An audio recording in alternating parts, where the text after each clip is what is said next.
Bonjour à tous. Alors aujourd'hui, nous allons faire du jardinage. Alors du jardinage dans le jardin ou dans la maison. Euh, D'habitude, je vous lis des histoires. Et aujourd'hui, c'est une histoire de jardinage. Avec deux enfants que je vous présente, François et Anne. Alors François tient dans ses mains une bêche et Anne tient un arrosoir. Alors il faut savoir que dans l'arrosoir, la petite partie qui est là s'appelle la pomme. Ça permet d'arroser très doucement les plantes au lieu d'avoir un tuyau qui peut être trop fort pour elles. Donc, voici mes petites plantes à moi que je vous présente. Ce sont des pensées. Alors, il y a les pensées sauvages qu'on peut trouver dans les prés. Et celles-là, c'est des pensées que l'homme a domestiquées. Alors, vous voyez, c'est très très joli. Vous pouvez en planter sur vos balcons ou dans votre jardin ou dans la maison. Voilà, il faut les arroser, les entretenir régulièrement. Et quand il y a des fleurs qui ont séché, eh bien, on les enlève. Voilà. Comme sur vos rosiers, quand vous avez des roses qui ont séché, eh bien, vous les prenez juste à la base de la rose et vous les cassez. Ça permet en fait au rosier de faire encore d'autres fleurs. Et ça permet d'enlever la fatigue de la plante. Car quand il y a trop de fleurs sèches sur une plante, eh bien ça la fatigue.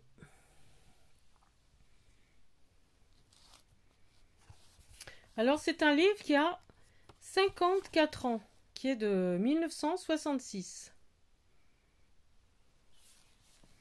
Et qui a été écrit par deux Michel.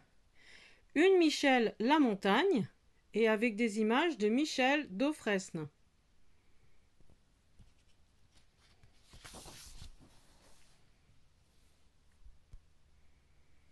Voici Anne et François, deux petits amis de la nature, des plantes et du jardinage. Ils vous montreront dans ce livre comment ils réussissent leur plantation. Ils espèrent que vous partagerez leur joie au hasard des découvertes du jardin et de ses secrets.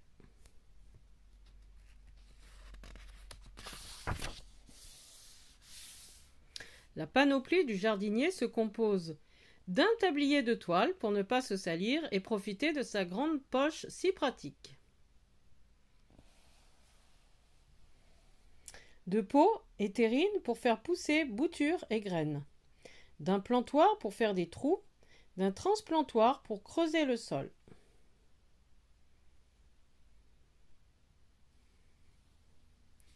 Les étiquettes porteront le nom des plantes cultivées. Le raffia servira à attacher les tiges faibles sur les tuteurs de bambou.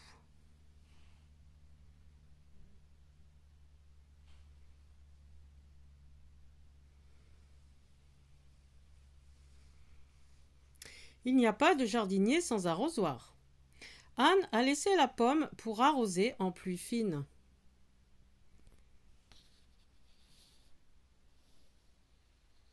François l'a retirée pour arroser au goulot, en jet plus fort.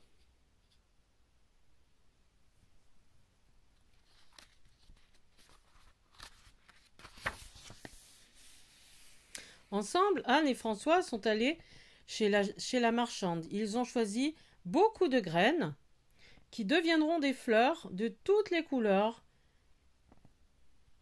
Et ils rentrent vite dans leur jardin pour les mettre en terre.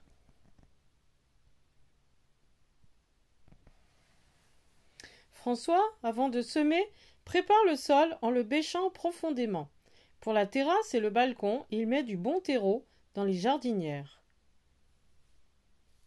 Il y repiquera ses géraniums, puis les arrosera bien. Voici les plantes de géranium. Quelques jours après, et une fois par mois, il versera dans l'eau d'arrosage une dose d'engrais qui donne des forces aux plantes.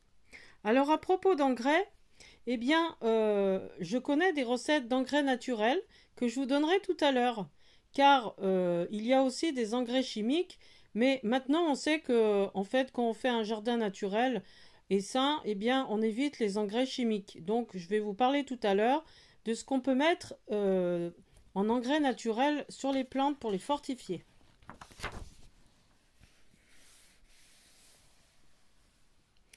les malheurs d'une fleur et son bonheur. Il lui faut du soleil, pas trop chaud.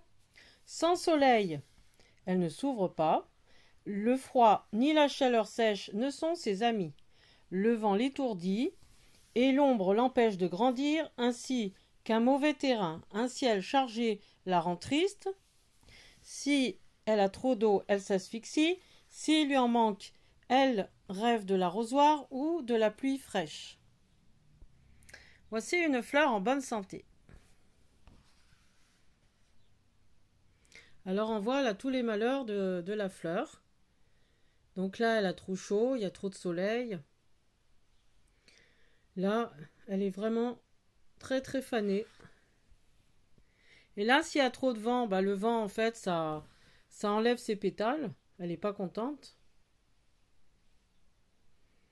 Et là, en fait, eh bien, elle est à l'ombre, trop à l'ombre, et donc elle s'étiole et elle n'est pas heureuse. Voilà, ici, elle est triste aussi parce que le ciel est chargé. Là, il y a trop de pluie. Voilà. Et là, en fait, elle est contente parce que la pluie revient, il y a un arrosoir. Donc, ça y est, elle est heureuse.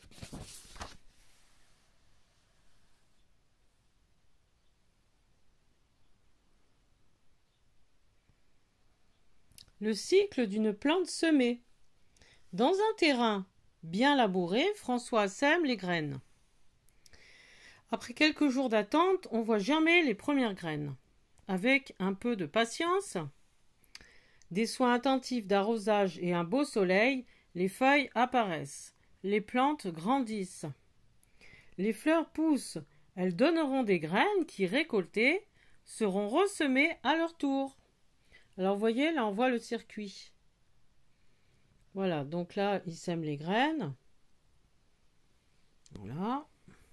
Là, elles commencent à germer, à pousser, à sortir de terre.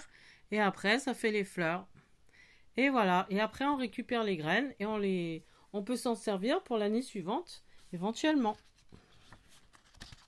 Ou on peut donner à des amis ou à notre famille. Le semis en terrine est un travail délicat. Les terrines doivent être percées. Sur le fond, on dispose quelques cailloux ou des morceaux de peau cassés pour le drainage. On les recouvre de bonne terre sur laquelle sont semées les graines. On arrose doucement le semis avec l'arrosoir muni de sa pomme. Placez la terrine dans un endroit où règne une douce chaleur.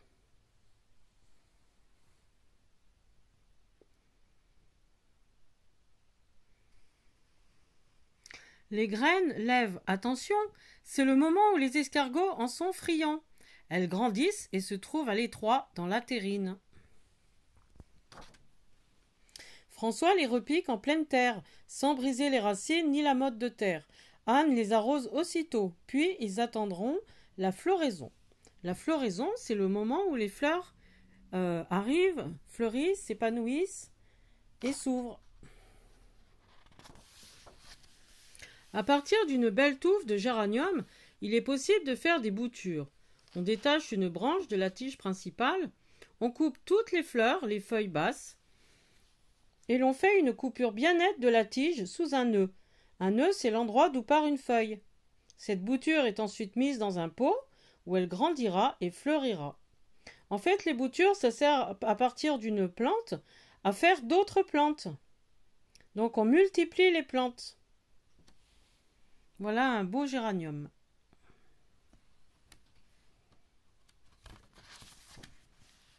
Le jardin réclame d'être entretenu régulièrement.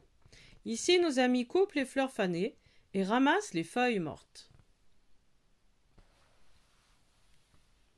Pour nourrir les plantes, il leur faut de l'engrais de temps en temps. On mélange le produit dans l'eau de l'arrosoir et chaque plante reçoit ainsi sa ration. Alors, je vais justement vous parler de l'engrais naturel, car il y a plusieurs façons d'utiliser des produits naturels pour nourrir ces plantes. Alors voici, je vous ai préparé quelque chose. Alors, les engrais naturels, eh bien, on peut prendre déjà soit de l'eau de cuisson de légumes. Donc, on refroidit son eau de cuisson et on peut arroser ces plantes, les plantes vertes de la maison et les plantes que vous cultivez dans votre jardin ou sur votre balcon. Donc ensuite, on peut aussi prendre une peau de banane. Alors la peau de banane, on l'enterre au pied de la plante et ça permet de la nourrir, elle se décompose et elle nourrit la plante. Ensuite, si vous avez des bananes trop mûres, eh bien, vous pouvez les congeler. Vous congelez vos bananes trop mûres et quand vous en avez besoin pour des plantes qui sont fatiguées ou qui auraient besoin d'un peu d'énergie, vous en décongelez le nombre que vous voulez et vous les mettez une par une au pied des plantes. Il y a aussi la possibilité de prendre des coquilles d'œufs. Alors, les coquilles d'œufs, c'est très bien contre le pourrissement des pieds de tomates. On écrase ces coquilles d'œufs et on les enterre sous la surface du sol. Sinon, on peut aussi on peut faire une infusion de gazon coupé.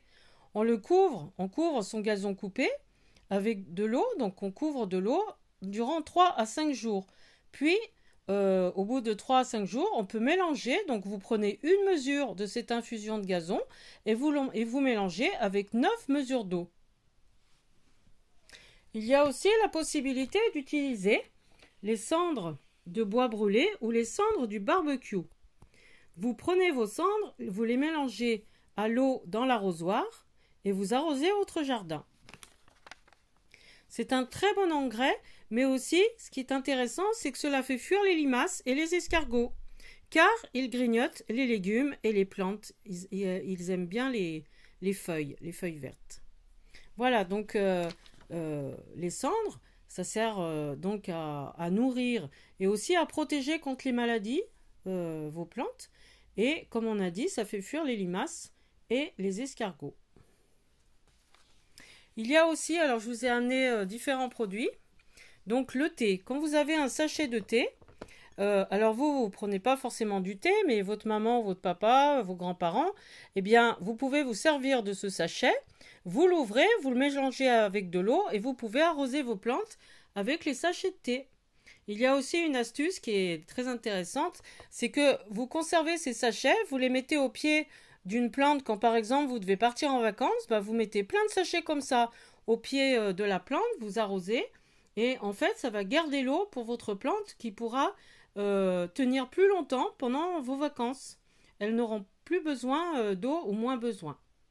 Voilà, donc le thé, alors le thé noir surtout, eh bien ça fait beaucoup de bien à vos plantes.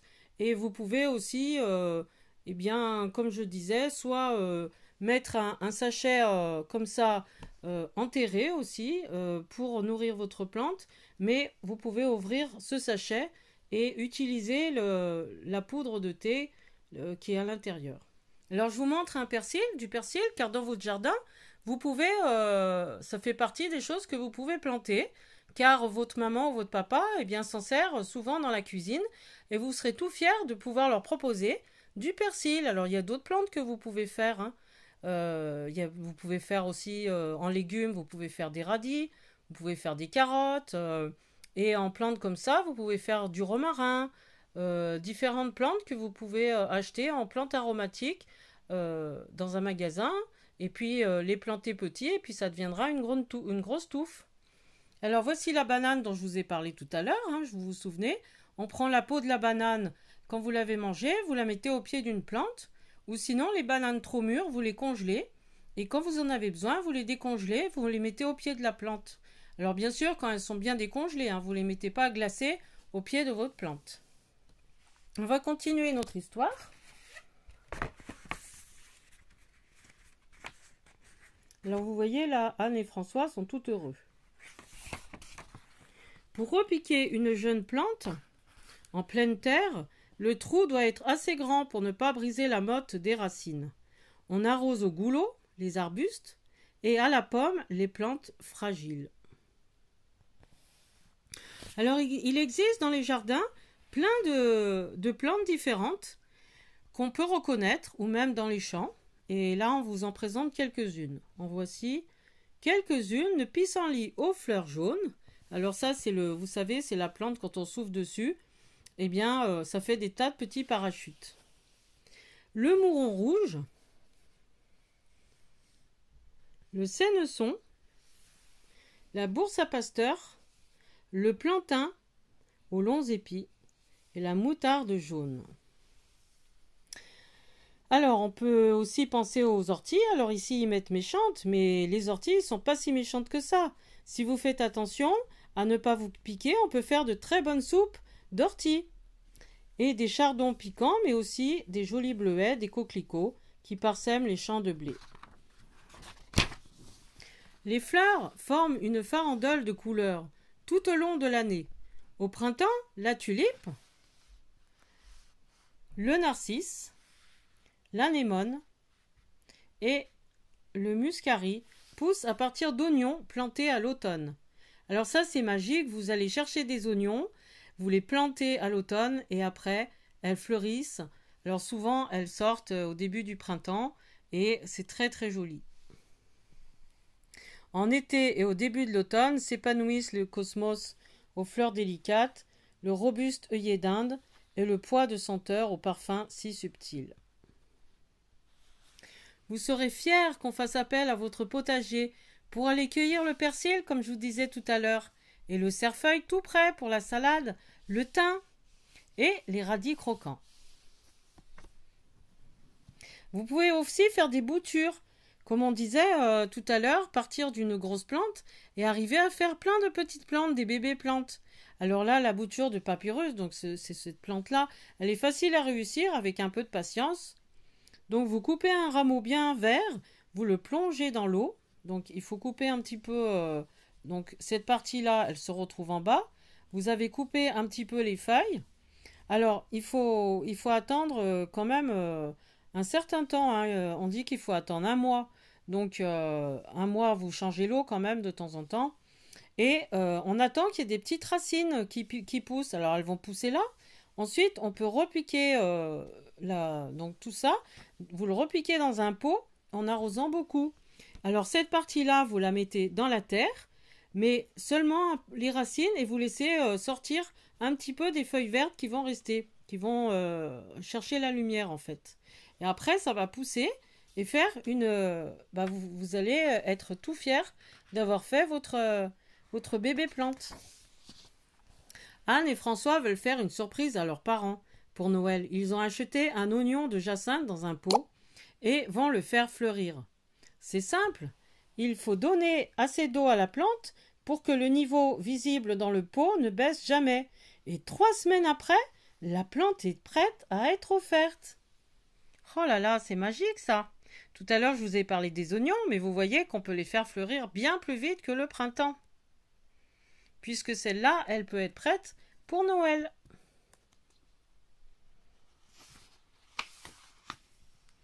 Oh, quel bel arbre. Ça, c'est un saule. Qu'il est agréable de se reposer dans un jardin fleuri après avoir si bien travaillé, pense Anne. François soigne son saule, infatigable. François soigne son saule.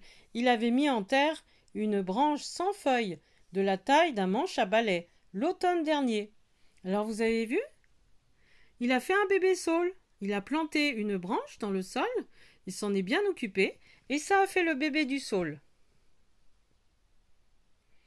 Pendant que Anne se repose à l'ombre du grand saule. Ça, c'est un saule pleureur. On dit ça comme ça. Voilà.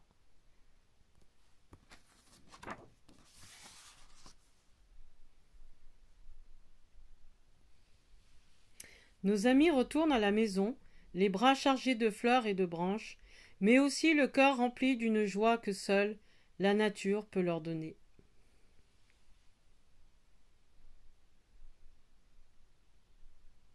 À très bientôt, je vous embrasse.